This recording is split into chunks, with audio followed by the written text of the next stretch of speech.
আল্লাহ রাব্বুল আলামিন সূরা আহজাবের মধ্যে রাসূলুল্লাহ সাল্লাল্লাহু আলাইহি ওয়াসাল্লামকে আমাদের সামনে এভাবে চিত্রায়িত করতেছেন, লাকাদ কানা লাকুম ফি রাসূলিল্লাহি উসওয়াতুন হাসানাহ।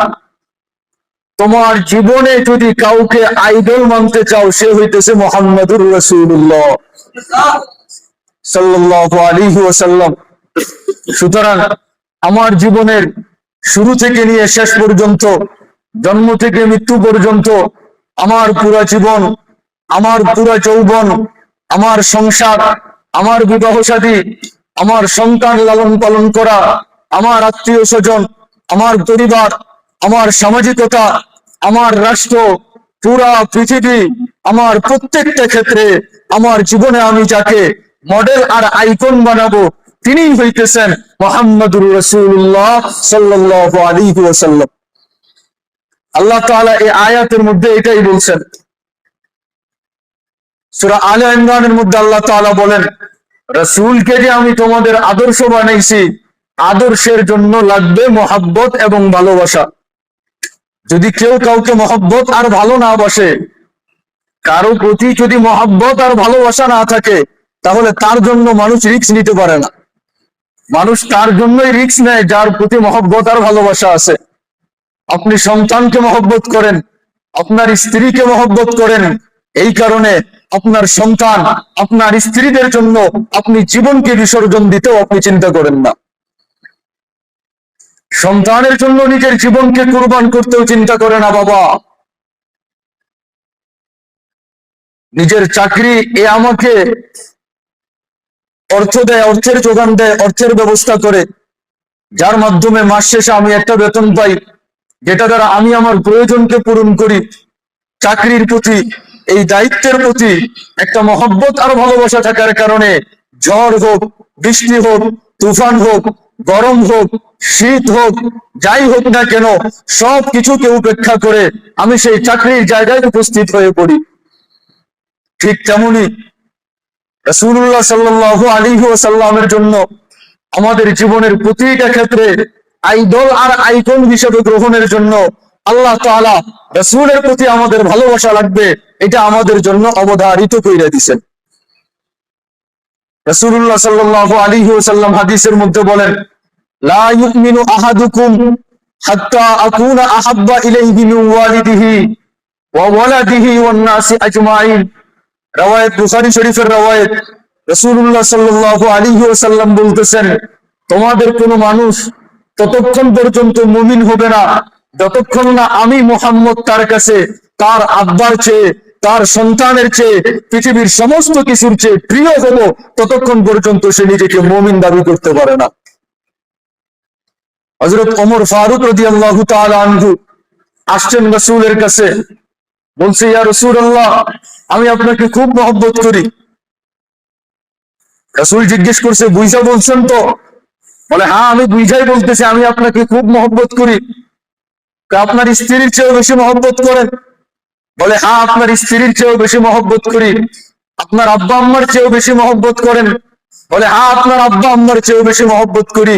আপনার সন্তানের চেয়েও বেশি মহব্বত করেন? বলে, হ্যাঁ, আপনার সন্তানের চেয়েও বেশি মহব্বত করি আপনাকে। এরপরে রাসূল ওমর ফারুককে জিজ্ঞেস করতেছে, তোমার নিজের জীবনের চাইতে আমাকে বেশি মহব্বত করো?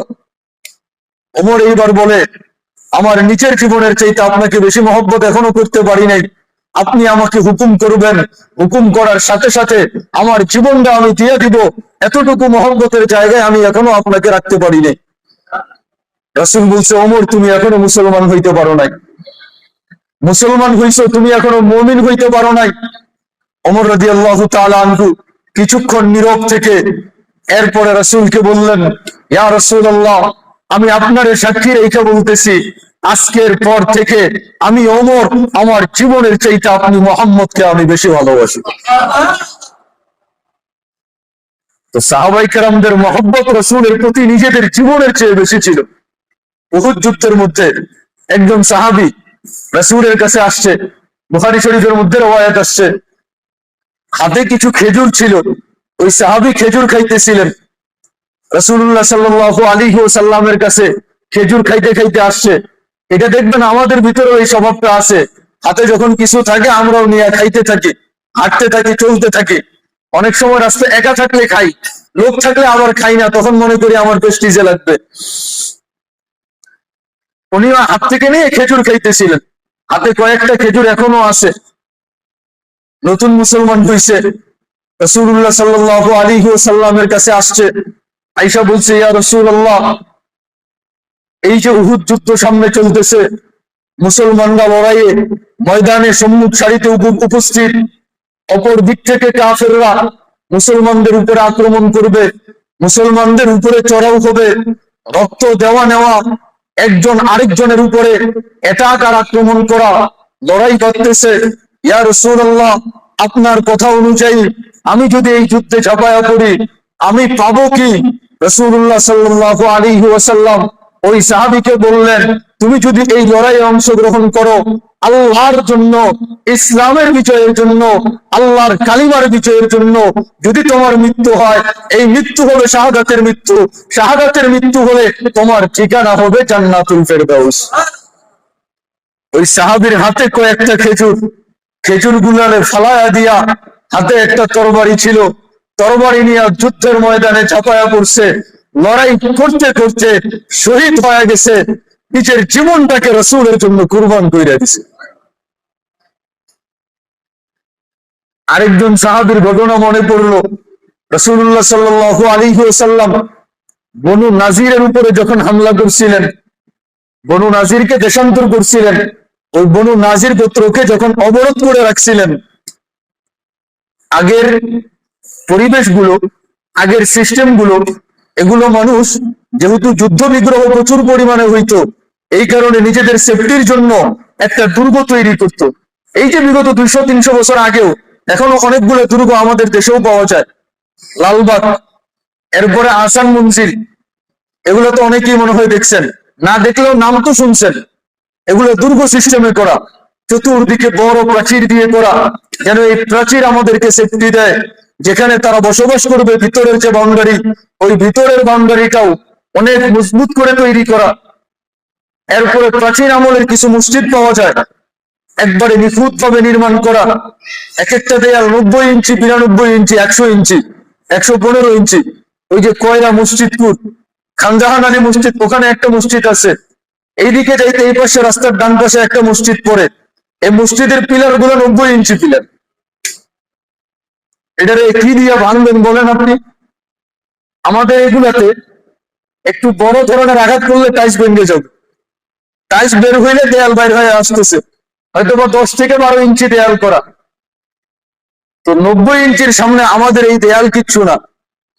তো নিজেদের নিরাপত্তার জন্য এইভাবে দুর্গ সিস্টেমে তারা চতুর্দিক থেকে বাউন্ডারি দিয়ে তারা সেফটির ভিতরে ভিতরে অবস্থান করত।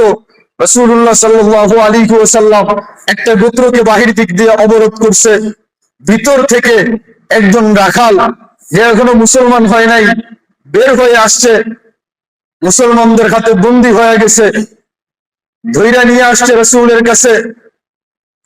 রাসূলুল্লাহ সাল্লাল্লাহু আলাইহি ওয়াসাল্লাম তাকে ইসলামের দাওয়াত দিবেন, ইসলামের দাওয়াত, ইসলামের সৌন্দর্যতা, ইসলামের মাধুর্যতা এবং ইসলামের ভিতরের মজা এবং সাহাবায়ে কেরামদের রাসূলের আখলাকের প্রেমে পইরা ও মুসলমান হয়ে গেছে।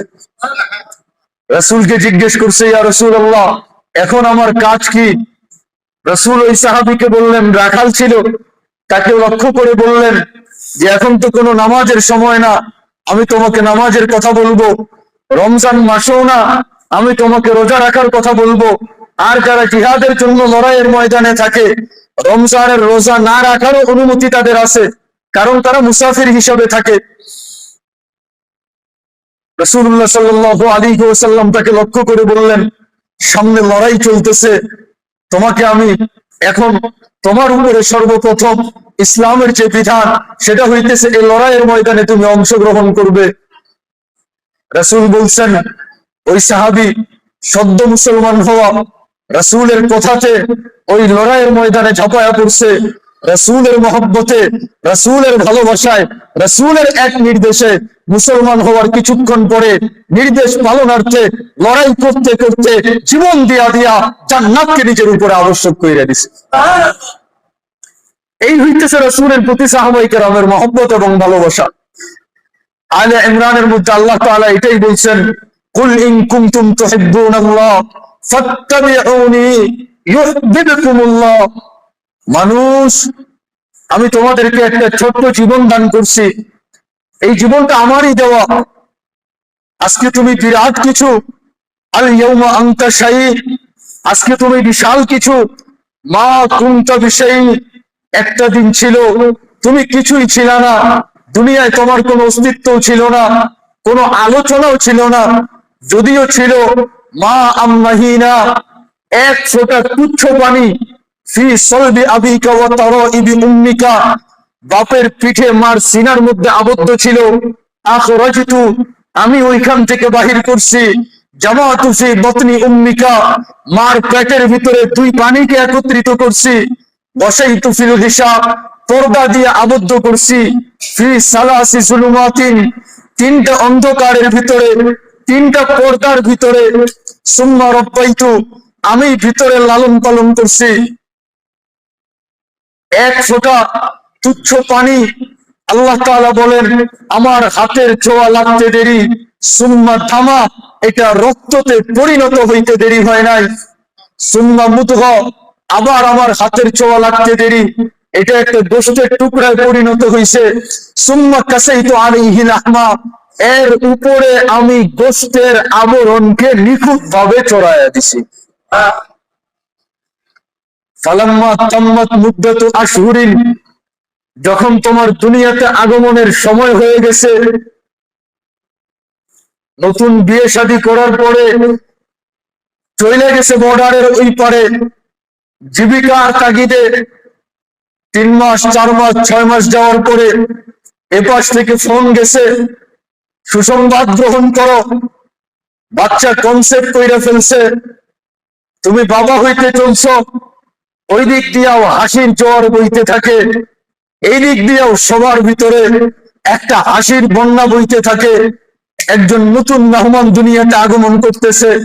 ফালাম্মা তাম্মাত মুদ্দাতু আশহুরিন, যখন সময় পুরা হয়ে যায়, আল্লাহ তাআলা বলেন হাদিসে কুদসি, আও হাইতু মালাকাল মুআক্কালি বিল আরহাম, মার রেহেমের উপরে আমি একজন ফেরেশতাকে নিয়োজিত কইরা দেই। ওই ফেরেশতাকে আমি বলি ফাফরিশ রিশাকার রফিক, সময় হয়ে গেছে, তুমি পাতলা পরকে বিছায়া দাও এবং রাস্তাকে সহজ করো। সুম্মা সাবিলা ইয়াসসারা, নির্দেশ পাওয়ার পরে ফেরেশতা তার পাতলা পরকে বিছায়া দেয়, রাস্তাকে একবারে সহজ করে। যখন ফেরেশতার পাতলা পর বিছানো হয়, রাস্তা সহজ হয়, আল্লাহ তাআলা এইবারে বান্দাকে বলে আখরাজতু আলা রিশাইহির রাকিকি, ওই পাতলা পরের উপর দিয়া তোমাকে আমি জমিনে বাহির কইরা নিয়ে আসছি। দুনিয়াতে যখন আমি আপনি আগমন করলাম, আমার আপনার মতো অসহায় দুর্বল নিঃস্ব আর কোন প্রাণী আল্লাহ জমিনে তৈরি করেন নাই। কতটা অসহায় ছিলাম, চলেন একটা চিত্র দেখাই আপনাদেরকে, যে কতটা দুর্বল হয়ে, কতটা অসহায় হয়ে আমি আর আপনি দুনিয়াতে আগমন করছিলাম। কবি খুব চমৎকার একটা কবিতা বলছেন, মুরগি কাস বাইদ বেরু আয়াত রুসি তলাবাত, আদমি সাদা নেদা রত খবর আকলো তমিস। একটা মুরগির বাচ্চা, তিনি উদাহরণ পেশ করতেছেন মুরগির বাচ্চা দিয়ে। সে যখন ডিম থেকে বের হয়, ডিম থেকে বের হওয়ার কিছুক্ষণ পরে সে মায়ের ডানার ভিতরে গিয়ে আশ্রয় নেওয়া বুঝতে পারে কোনটা তার খাবার, কোনটা তার খাবারের উপযুক্ত না। মা যখন আওয়াজ দিয়ে তাকে ডাকে, মা তাকে কি জন্য ডাকতেছে, খাবারের জন্য নাকি শত্রুর ব্যাপারে সতর্ক করতেছে? মুরগির বাচ্চা ডিম থেকে বের হওয়ার সাথে সাথে এটা বুঝতে পারে। কিন্তু মানুষ, আমি আর আপনি কোন ধরনের ধারণা, চিন্তা ভাবনা, কথা বলার ক্ষমতা, দক্ষতা, দেখার ক্ষমতা, শোনার ক্ষমতা কোনো কিছুই থাকে না। একেবারে অসহায় আর নিঃস্ব হয়ে আমি আপনি দুনিয়াতে আগমন করি। কতটা অসহায়! ফালালাকা সিন্নুন তাকত, দাঁত তোমার ছিল না যে তুমি কাটবে। ওয়ালালাকা লিসানুন তানতিক, একটা জিহ্বা ছিল, বাক শক্তি ছিল না। ওয়ালালাকা উযুনুন তাসমা, কান ছিল, শ্রবণ শক্তির কার্যকারিতা ছিল না। ওয়ালা আলাকা আইনুন তানজুর, চোখ ছিল, দৃষ্টি শক্তির ক্ষমতা ছিল না। ওয়ালা আলাকা ইয়াদুন তাফতিশ, হাত ছিল, ধরতে পারতে না। ওয়ালা আলাকা রিজলুন তামশি, পাও ছিল, চলতে পারতে না। ওয়ালা আলাকা আকলুন তুমাইয়িস, মগজ ছিল, ভালো মন্দ বুঝতে না। ওয়ালা আলাকা কলবুন তাতাফাক্কার, ছোট্ট একটা কলব ছিল, চিন্তার পাহাড় তুমি উঠাইতে পারতে না। ফাকাত তাতাহাররাক, কেবলমাত্র নাড়াচাড়াই করতে।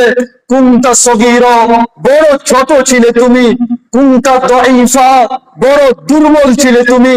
কুনতা জাহিলা, বড় মূর্খ ছিলে তুমি। ওই জায়গার থেকে আমি আল্লাহ আজকে তোমাকে সব দিক দিয়া পরিপূর্ণ কইরা দিছি।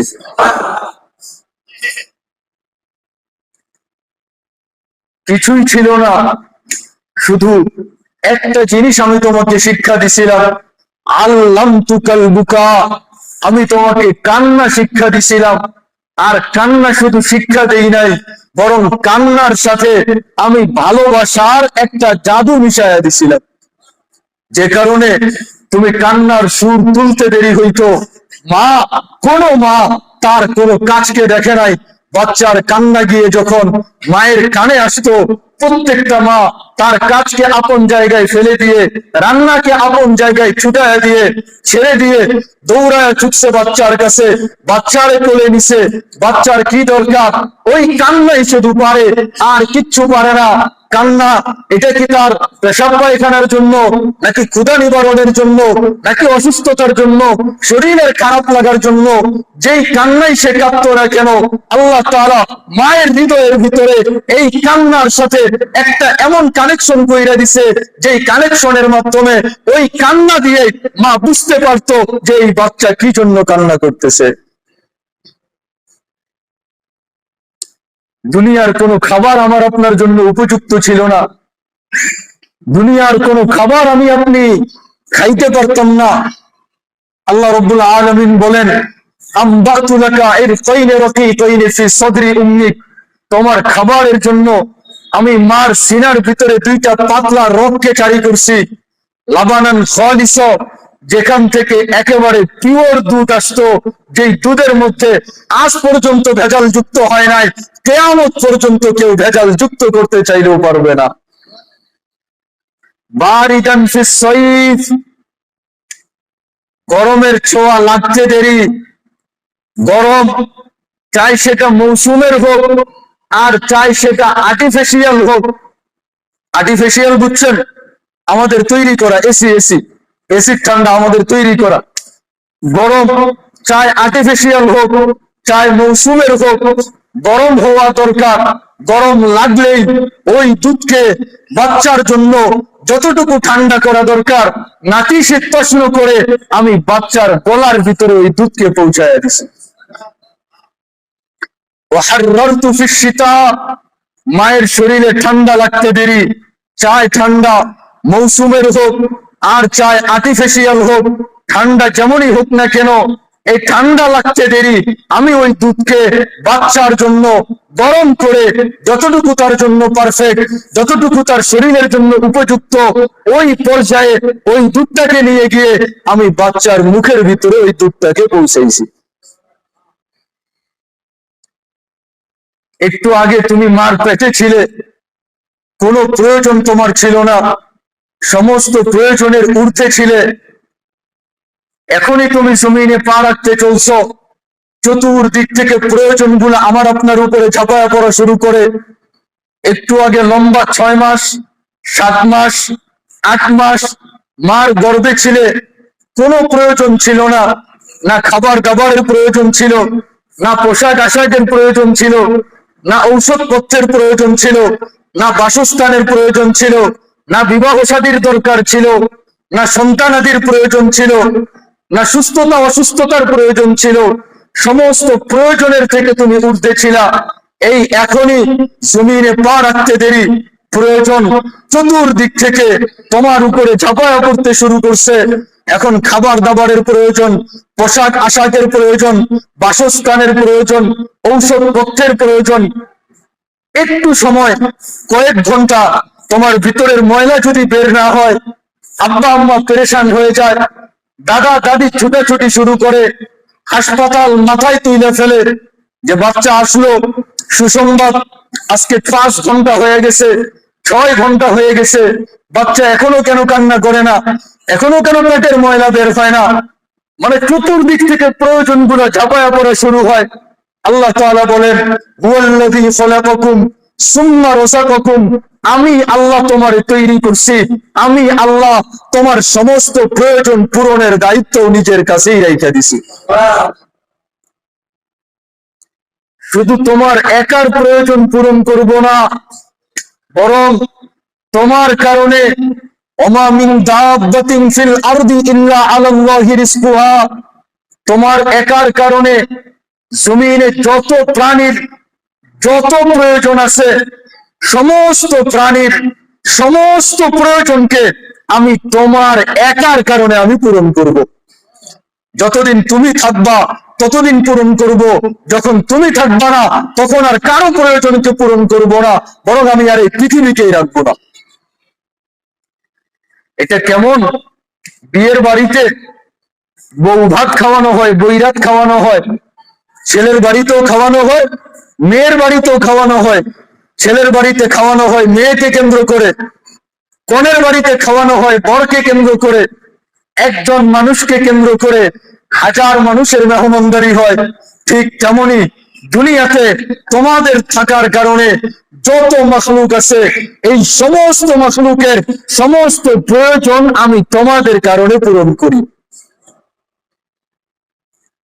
এই দুই ওয়াদার পরে আল্লাহ তাআলা আরেকটু শক্তভাবে তৃতীয় ওয়াদা করতেছেন যে বান্দা, আমি ওই আল্লাহ যে আল্লাহ তোমাকে তীর অন্ধকারের ভিতরে তৈরি করছি, যেখানে যে প্রসেসিং এর ভিতরে আমি কারো কোনো সহযোগিতা নেই নাই। আমি আল্লাহ বলতেছি, ইন্নাল্লাহা হুয়ার রাজ্জাকু যুল কুওয়াতিল মাতিন, আমি আল্লাহ অবশ্যই অবশ্যই তোমার প্রয়োজনকে পূরণ করবই করব। এই 3 ওয়াদার পরে আল্লাহ তাআলা চতুর্থ ওয়াদা করতেছেন। এখানেই শেষ না, বান্দার মনে প্রশ্ন তৈরি হইতে পারে যে প্রয়োজন পূরণ করবেন, কোত্থেকে পূরণ করবেন?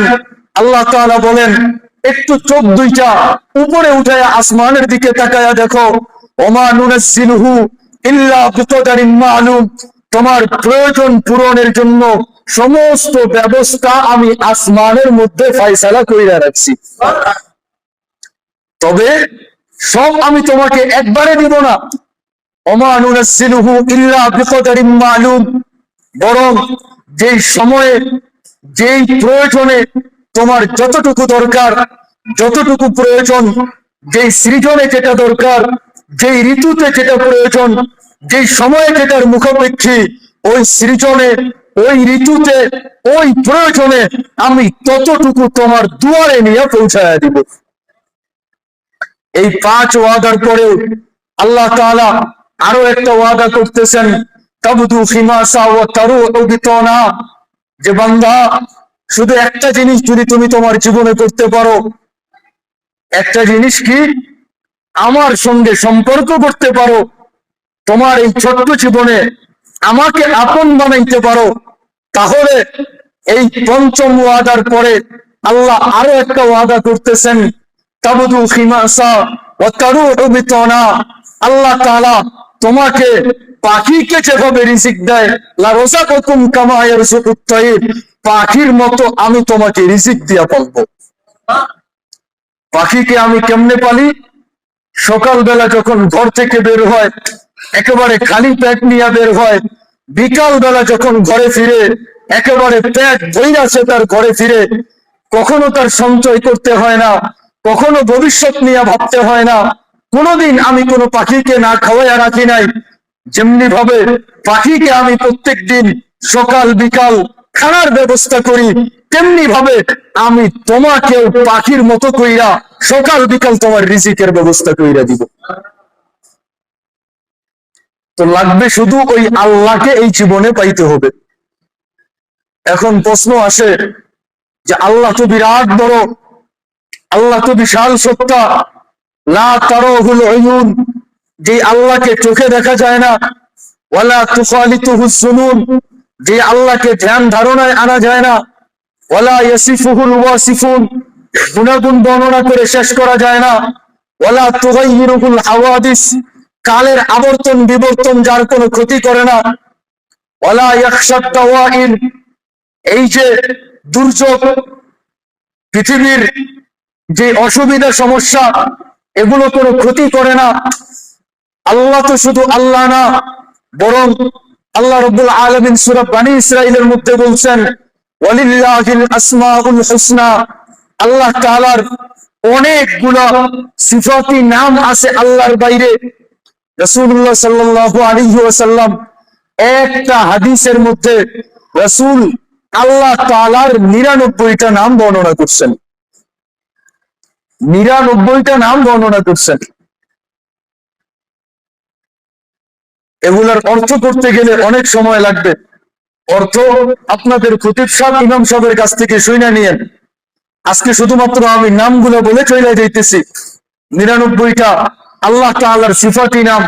হুয়াল্লাহুল্লাযী লা ইলাহা ইল্লাহু আর রহমান আর রহিম আল মালিক আল কুদ্দুস সালামুল মুমিনুল মুহাইমিন আল আজিজুল জব্বারুল মুতাকাব্বির আল খালিকুল বারিউল মুসাব্বির আল গফফারুল কাহ্হারুল ওয়াহাব الرزاق الفتاح العليم القابض الباسط الخافض الرافع المعز المذل السميع البصير الحكم العدل اللطيف الخبير الحليم العظيم الغفور الشكور العلي كبير الحفيظ المقيت العسيب الجليل كريم الرقيب المجيب الواسع الحكيم ودود المجيد الباعث الشهيد العبد الوكيل القوي المتين الولي الحميد المؤسي المبدي المعيد المحيي المميت الحي القيوم الواجد الماجد الواحد الأحد الصمد القادر المقتدر المقدم المؤخر الأول الآخر الظاهر الوالي المتعالي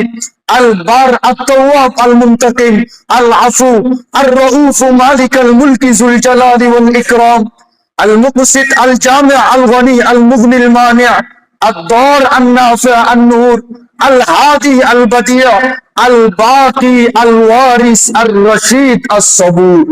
বলেন না সুবহানাল্লাহ। একটা হাদিসের মধ্যে রাসূলুল্লাহ সাল্লাল্লাহু আলাইহি ওয়াসাল্লাম আল্লাহ তাআলার 99টা নাম বয়ান করছেন। 99টা নাম আল্লাহ তাআলার আলোচনা করছে। এত বিশাল আল্লাহ, ওই যে আল্লাহকে এই ছোট্ট জীবনে আপন বানাবো তো বানাবো কি কইরা।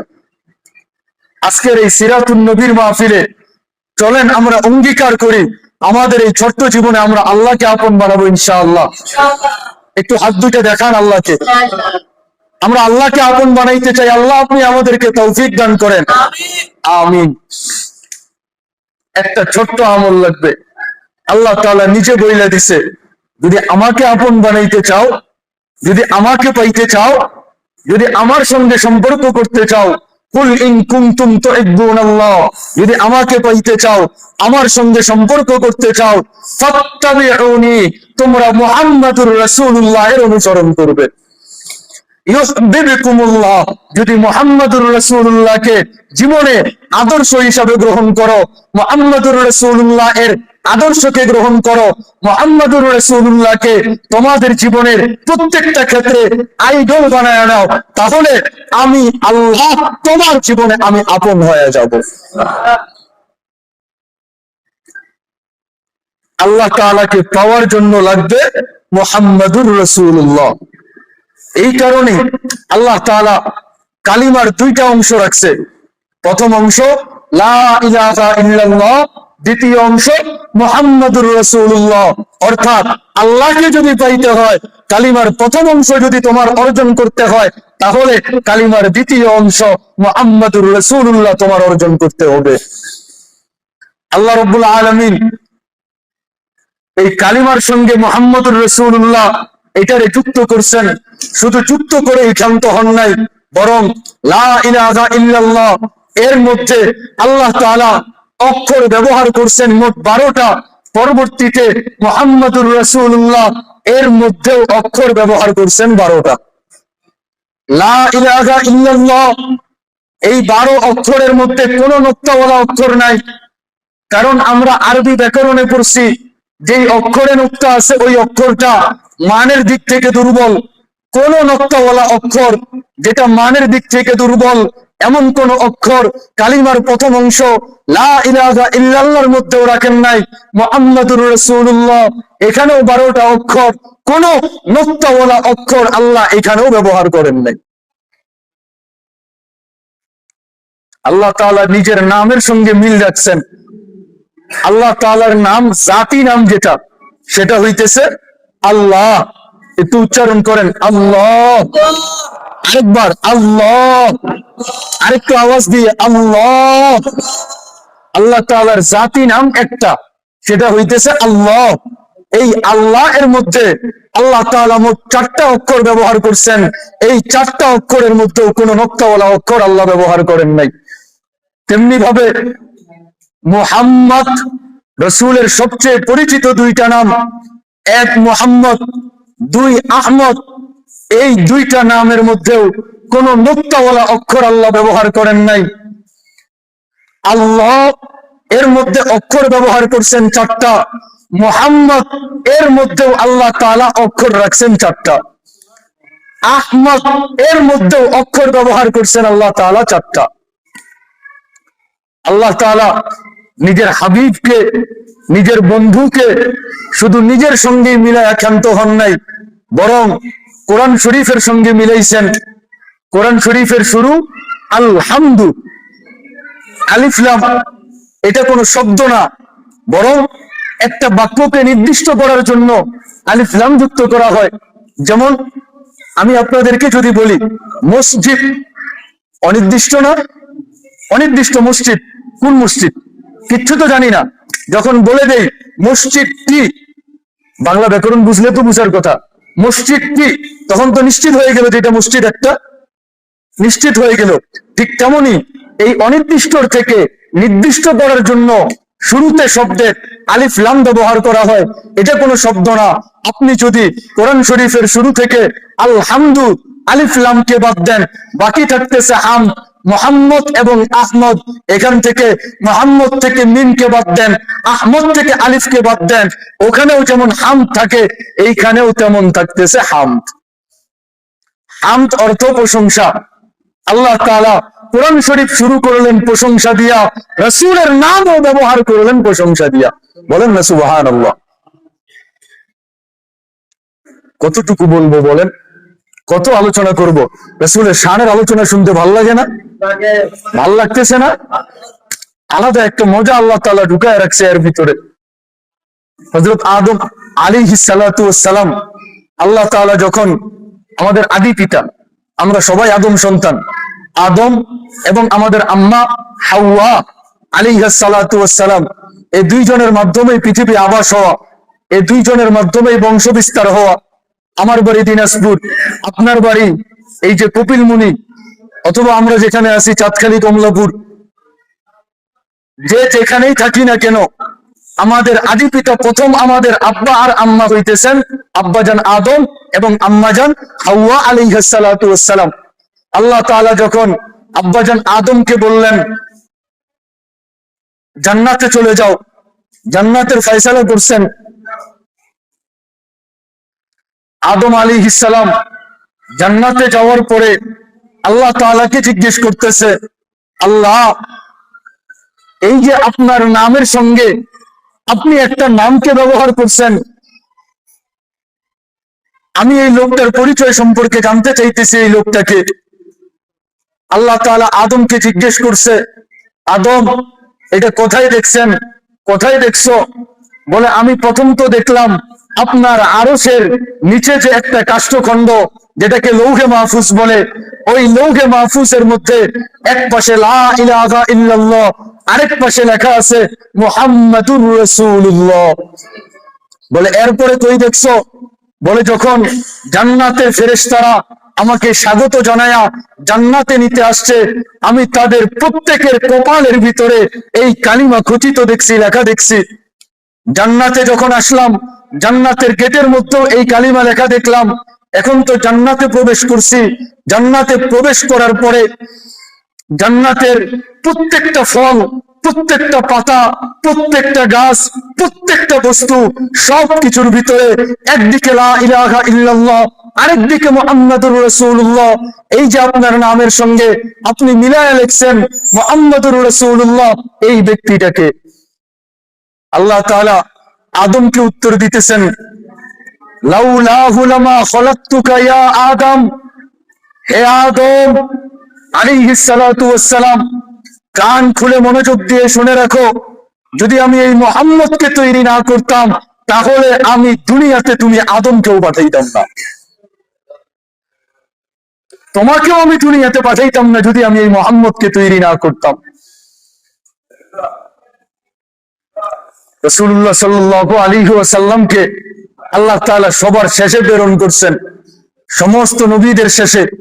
পূর্বে যত নবী অতিবাহিত হয়েছে প্রত্যেক নবী আল্লাহ তাআলার পক্ষ থেকে এই নির্দেশনা তাদের জন্য ছিল যে তোমার উম্মতকে মুহাম্মাদুর রাসূলুল্লাহ এর ব্যাপারে সুসংবাদ প্রদান করবে। এত এত পরিমাণে পূর্বের নবীরা এবং পূর্বের প্রেরণ করা আসমানি কিতাবের ভিতরে আমাদের নবীর আলোচনা হয়েছে, নবীরা পর্যন্ত এই আগ্রহ প্রকাশ করছে আমাদেরকে ওই মুহাম্মাদুর রাসূলুল্লাহ সর্বশেষ নবী যাকে আপনি সবার শেষে পাঠাবেন ওই নবীর উম্মত হিসেবে আমাদেরকে দুনিয়াতে পাঠায়। আল্লাহ তাআলা কোন নবীর দোয়াকে কবুল করেন নাই, একজন নবীর দোয়াকে কবুল করছেন, তিনি হচ্ছেন হযরত ঈসা আলাইহিস সালাতু ওয়াস সালাম। আল্লাহ তাআলা তার দোয়াকে কবুল করছেন। আল্লাহ তাআলা কিয়ামতের আগে একবার নবী হিসেবে প্রেরণ করছিলেন। আল্লাহ তাআলা ঈসাকে আসমানে উঠায় নিছে, ওমা কতালুহু, ঈসারে তারা হত্যা করে নাই, ওমা সলাবুহু, তাকে শুলেও চড়ানো হয় নাই, ওয়ালাকিন শুববিহা লাহুম, বরং তার বিষয়টা তোমাদের কাছে কিছুটা ঘোলাটে আর অস্পষ্ট করে দেওয়া হয়েছে। আল্লাহ তাআলা নবী হিসেবে প্রেরণ করছিলেন একবার, আরেকবার কিয়ামতের আগে মুহাম্মাদুর রাসূলুল্লাহ এর উম্মত হিসাবে তোমাদের কাছে প্রেরণ করবেন একজন নবীকে। যেই নবীকে আল্লাহ তাআলা কিতাব দান করছিলেন, ঈসা আলাইহিস সালাতু ওয়াস সালামের কাছে আল্লাহ তাআলা যে কিতাব দান করছিলেন ওই কিতাবের নাম হচ্ছে ইনজিল। ইনজিল, ঈসা আলাইহিস সালামকে ইনজিল দান করছিলেন, মুসা আলাইহিস সালামকে দান করছিলেন তাওরাত, দাউদ আলাইহিস সালামকে দান করছিলেন জাবুর, আর আমাদের নবী মুহাম্মাদুর রাসূলুল্লাহ সাল্লাল্লাহু আলাইহি ওয়াসাল্লামকে দান করছেন সর্বশ্রেষ্ঠ কালাম, পৃথিবীর একমাত্র বস্তু যেটা পৃথিবীর কোনো মাখলুক না। কথাটা বুঝছেন? পৃথিবীতে একটা জিনিসই আছে যেটা আল্লাহ তাআলার মাখলুক না, আল্লাহ তাআলা সৃষ্টিকারী, আল্লাহ স্রষ্টা, আর এর বাইরে যা কিছু আছে সবকিছু সৃষ্টি। কিন্তু একটা জিনিস পৃথিবীতে আমাদের হাতে হাতে আছে যেটা মাখলুক বা সৃষ্টি না, এটাই আমাদের আকীদা, এটাই আমাদের কথা, যে এটা সৃষ্টি না, হয় সৃষ্টি নয় স্রষ্টা, এর বাইরে কিছু হওয়া সম্ভব? এর বাইরে তো যাওয়া সম্ভব না। কিন্তু পৃথিবীতে একটা জিনিস এমন আছে যেটা দুনিয়ার কোন সৃষ্টির ভিতরে পড়ে না, আমাদের আকীদাও এটা। সেটা কি? সেটা হইতেছে আমাদের হাতের যে কোরআন শরীফ, আমাদের হাতের যে কিতাবুল্লাহ, এই কিতাবুল্লাহ, এই কালামুল্লাহ, এটা কোনো সৃষ্টি না, বরং এটা সরাসরি আল্লাহ তাআলার জাত ও সত্তার সঙ্গে যুক্ত।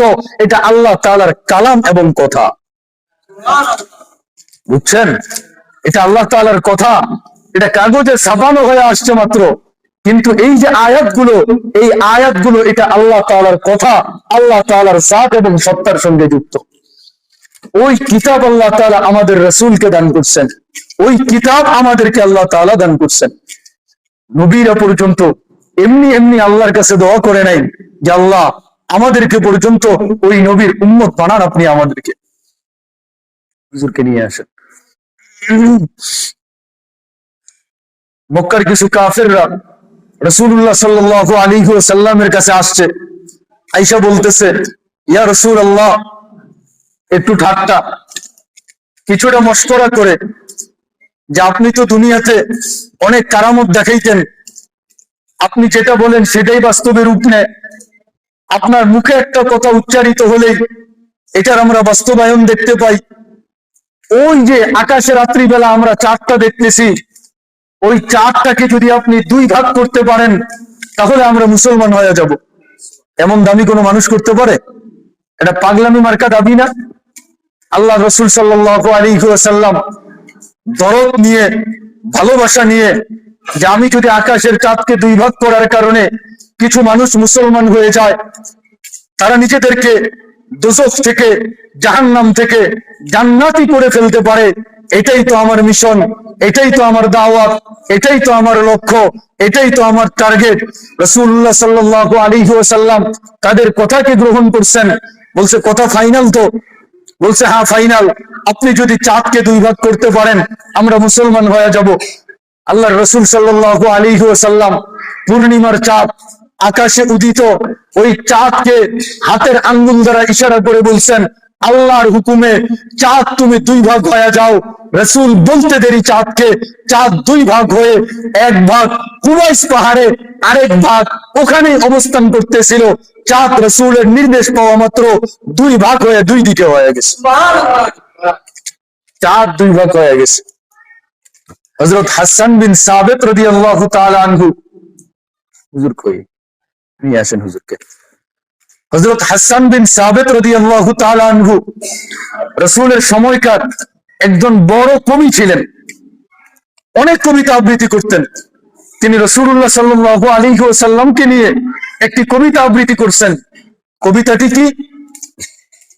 হাসান বিন সাবিত বলেন, ওয়া আহসানা মিনকা লাম তারা কাত্তু আইনি ওয়া আজমালা মিনকা লাম তালিদিন নিসা খুলিকতা মুবাররাআম মিন কুল্লি আইবিন কাআন্নাকা কদ খুলিকতা কামা তাশা ওয়া আহসানা মিনকা লাম তারা কাত্তু আইনি। আমার এই দুই চোখ দিয়ে আপনার চেয়ে সুন্দর আমি কাউকে এই পৃথিবীতে দেখি নাই। ওয়া আজমালা মিনকা লাম তালিদিন নিসা, অনেক নারী সুন্দর বাচ্চা প্রসব করে, আপনার চেয়ে সুন্দর বাচ্চা পৃথিবীর কোন মা সন্তান জন্মগ্রহণ করায়নি। খুলিকতা মুবাররাআম মিন কুল্লি আইবিন, আপনি তো এভাবে তৈরি হয়েছেন, আপনার জীবনীতে, আপনার জীবনে কোনো দোষ এবং ত্রুটি আল্লাহ তাআলা যুক্ত করেন নাই। কাআন্নাকা কদ খুলিকতা কামা তাশা, আপনার তুলনা কেবল আপনি, আপনার কোনো তুলনা আল্লাহ তাআলা পৃথিবীতে রাখেন নাই। আরেকটা বর্ণনা বলে কথাকে শেষ করে দিচ্ছি। আল্লাহ রাব্বুল আলামিন রাসূলুল্লাহ সাল্লাল্লাহু আলাইহি ওয়াসাল্লামের ভিতরে সমস্ত নবীদেরকে যেই আখলাক দান করছিলেন, যেই চরিত্র দান করছিলেন, এই সমস্ত নবীদের সমস্ত আখলাক, সমস্ত ভালো গুণ, পুরা চরিত্রকে রাসূলের সিনার ভিতরে একা ঢুকায়া দিছিলেন। কোরআন শরীফের মধ্যে আল্লাহ তাআলা 27 জন নবীর আলোচনা করছেন। এই 27 জন নবীর ব্যাপারে 27টা গুণের কথা উল্লেখ করছে। খুলুক আদম, মারিফাত শীশ, শুজাআত নূহ, খুল্লাত ইব্রাহিম, লিসান ইসমাঈল, হৃদয় ইসহাক, ফাসাহাত সালেহ, হিকমত লূত, বুশরা ইয়াকুব, জামাল ইউসুফ, সবর আইয়ুব, তাআত ইউনুস, জিহাদ ইউশা, সৌত দাউদ, হুব্ব দানিয়াল, ওয়াকার ইলিয়াস, জুহদ ঈসা, কুওয়াত মূসা, হাইবাত সুলাইমান, ইলমাল খিজির। এই কোরআনে উল্লেখ করা 20 নবীর 20টা গুণ আল্লাহ তাআলা রাসূলের সিনার ভিতরে ঢুকায়া দিয়েছে। আম্মা জান আয়েশাকে জিজ্ঞেস করা হয়েছিল যে আপনি তো রাসূলের সঙ্গে সব সময় থাকেন, রাসূলের চরিত্র কেমন? আম্মা জান আয়েশা উত্তর দিতেছে, কানা খুলুকুহু আল কুরআন। এই যে একটা কোরআন, কোরআনের ভিতরে আল্লাহ তাআলা যে চরিত্র গঠন করতে বলছে, রাসূলের পুরা চরিত্র হইতেছে কোরআনের চরিত্র। কত সুন্দর ছিলেন আম্মা জান আয়েশা সিদ্দিকা রাদিয়াল্লাহু আনহা বলেন, একদিন অন্ধকারে আমি সুই সুতার কাজ করতেছিলাম, আমার হাত থেকে সুইটা পড়ে গেছে, আমি হাত দিয়ে ওই সুইটা খুঁজতেছিলাম, আমি হাত দিয়ে ওই সুই খুঁজতেছি, ঠিক ওই মুহূর্তে রাসূলুল্লাহ সাল্লাল্লাহু আলাইহি ওয়াসাল্লাম ঘরে আগমন করছে। রাসূলের ঘরে আগমন করার সাথে সাথেই রাসূলের চেহারার, শরীরের নূরের আলোয় আলোকিত হয়ে সুই চিকচিক করে উঠছে। আমি ওই সুই রাসূলের আলোর চেহারাতে খুঁজে পেয়েছি। হযরত আবু সুফিয়ান রাদিয়াল্লাহু তাআলা আনহু রাসূলের শ্বশুর ছিলেন। শেষ বয়সে এক যুদ্ধে গিয়ে একটা তীর আবু সুফিয়ানের চোখে লাগছে, চোখে লাইগা একটা চোখ বের হয়ে আসছে। ওই চোখটা হাতে নিয়ে রাসূলের কাছে গেছে, বলছে ইয়া রাসূলুল্লাহ, শত্রু তীর আঘাত করছে, তীর চোখে লাগছে, চোখটা বের হয়ে আসছে। রাসূল বললেন একটু চোখটা আমার হাতে দেন। ওই চোখটা আবু সুফিয়ান রাসূলের হাতে দিছে। রাসূলুল্লাহ সাল্লাল্লাহু আলাইহি ওয়াসাল্লাম চোখটা হাতে নিয়ে যে কুঠুরি থেকে বের হয়ে আসছে ওই কুঠুরির মধ্যে বসায়া দিছে, মুখ থেকে একটু লালা নিয়ে একটু লালা লাগাইয়া দিছে, একটু ফু দিয়ে দিছে। ফু দিয়ে লালা লাগানোর সাথে সাথে আবু সুফিয়ান রাদিয়াল্লাহু আনহু এর চোখ আগে যেমন সুস্থ ছিল তার চেয়েও কয়েক গুণ বেশি ভালো হয়ে গেছে। ওই নবীকে আল্লাহ আমাদেরকে দান করছে, ওই রাসূলকে আল্লাহ আমাদেরকে দান করছে। তিনি তো ওই নবী এবং ওই রাসূল। খাইবারের যুদ্ধে, খাইবারের যে গেট ছিল, দুর্গের গেট, খাইবার একটা দুর্গের নাম। খাইবারের যে গেট, এই গেট ভাঙ্গার জন্য, এটাকে উঠানোর জন্য সাহাবায়ে কেরামরা অনেক চেষ্টা করছে, এটা পারতেছে না। রাসূলুল্লাহ সাল্লাল্লাহু আলাইহি ওয়াসাল্লাম যেদিন লড়াই করবেন চূড়ান্ত, তার আগের দিন সাহাবায়ে কেরামকে লক্ষ্য করে বললেন, আমি আগামীকালকে ইসলামী বাহিনীর ঝান্ডা পতাকা এমন ব্যক্তির হাতে দিব যে একাই 40 জনের শক্তি গ্রহণ করে কাফেরদের উপরে আক্রমণ করবে। পরের দিন রাসূলুল্লাহ সাল্লাল্লাহু আলাইহি ওয়াসাল্লাম ইসলামী বাহিনীর ঝান্ডা এবং পতাকা আলী রাদিয়াল্লাহু আনহু এর হাতে দিবেন। আলী রাদিয়াল্লাহু আনহু আগমন করছে। ওই দুর্গের ফটকের কাছে গিয়া এই পুরা বিশাল দুর্গের ফটক একা হাত দিয়া ধরে উপরায়া নিক্ষেপ করছে আরেক জায়গায়। যুদ্ধ শেষ হওয়ার পরে মুসলমানরা বিজয় হয়ে গেছে। পরবর্তীতে আলী রাদিয়াল্লাহু আনহু একবার গেছে যে একটু দেখে আমি গেটটা উঠাইতে পারি কিনা, তখন দেখে যে উনি গেট লড়াইতেই পারতেছে না। এত ভারী আর এত ওজনের গেট, যেটা উঠাইতে আনুমানিক 40 জন লোক লাগবে। কিন্তু রাসূলের ওই এক কথা যে একাই 40 জনের শক্তি নিয়ে আগামীকালকে শত্রুর উপরে চড়াও হবে, আক্রমণ করবে, রাসূলের ওই এক কথার উপরে আল্লাহ তাআলা আলীর ভিতরে এই শক্তি দান করছে। একাই 40 জনের ক্ষমতা নিয়ে খাইবারের গেটকে নিক্ষেপ কইরা ছুঁড়া মারছে। আর কয়টা শোনাবো বলেন? আমার আগেও আলোচনা হয়েছে, আমার পরেও হুজুর চলে আসছে, হুজুর আলোচনা করবে। আমি তো অনেকগুলো কথা বললাম। আল্লাহ তাআলা এই কথাগুলোর উপরে মৃত্যু পর্যন্ত আমাদেরকে আমল করার তৌফিক দান করুন। আমরা আমাদের এই ছোট্ট জীবনে আল্লাহকে পাইতে চাই। আল্লাহকে পাওয়ার জন্য লাগবে মুহাম্মাদুর রাসূলুল্লাহ। আজকে আমরা ওয়াদা অঙ্গীকার করলাম আমাদের জীবনে প্রত্যেকটা পদক্ষেপে, প্রত্যেকটা ক্ষেত্রে মুহাম্মাদুর রাসূলুল্লাহ এর আদর্শকে বাস্তবায়ন করব ইনশাআল্লাহ। এবং আমরা ওয়াদা করতেছি, ওয়াদা, পাক্কা ওয়াদা। আল্লাহ আপনি আমাদেরকে তৌফিক দান করেন, আমিন। ওয়া আখিরু দাওয়ানা আনিল হামদুলিল্লাহি রাব্বিল আলামিন। আসসালামু আলাইকুম ওয়া রাহমাতুল্লাহি ওয়া বারাকাতুহু।